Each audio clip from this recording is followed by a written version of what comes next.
Hey everyone, welcome to Judging for the Win. I'm Dave, and this is my daily ruling. This is one of my favorite questions to ask judge candidates to assess their level of rules knowledge, because it packs a lot of concepts into a relatively simple to understand question. Nick controls 2 grizzly bears, and Amy wants to play a fireball to deal 2 damage to each of them. How much mana would this cost? Amy controls a Djinn Illuminatus while she does this. How much would it cost to replicate that fireball? And what damage would it deal? Okay, so first we'll consider how much the base fireball costs. We want to deal a total of 4 damage, so X is 4. And it costs 1 extra because we have a second target. Adding in the red that appears in Fireball's mana cost, we can see that the fireball would cast 5 and a red to cast. Djinn Illuminatus says that the replicate cost is equal to the mana cost. Now, anywhere except the stack, the value of X in a mana cost is considered to be 0.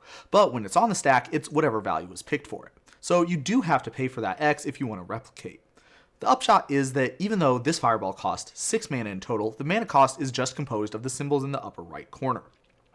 It does not include the 1 extra mana that you had to pay to get a second target, because that's an additional cost, not part of the mana cost. Therefore, the mana cost of Fireball would be 4 under red, and that likewise means that its mana value would be 5. This has some major implications for cards like Emoti, for example, and of course the Djinn Illuminatus from the original problem statement. It would only cost 4 under red to replicate.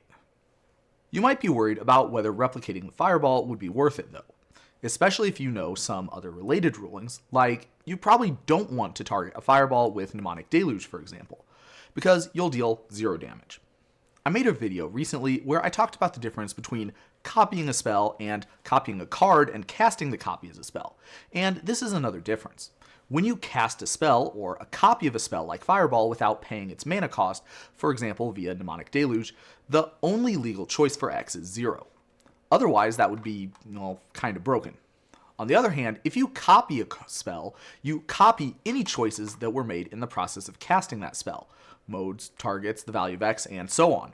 Since Replicate copies the spell on the stack, all the Replicate copies will have the same value of X, meaning that they will deal the same amount of damage to the same targets.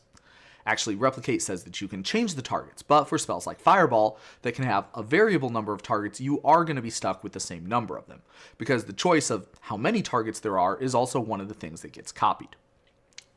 So if Amy replicates the spell once, then she can deal 2 damage to each of Nick's grizzly bears and 2 damage to 2 of her opponents. Or she could just not change any targets and deal 4 damage to each bear. Or she could change only 1 target and deal 2 damage to a bear, 4 damage to the other bear, and 2 damage to Nick. But she could not deal 2 damage to one bear and 6 to the other because the Fireball and the Replicate copy need to have the same number of targets. And you also cannot target the same thing twice if the word target only shows up 1 time, even if that spell can have any number of targets. And that's all I have for you today. How did you do?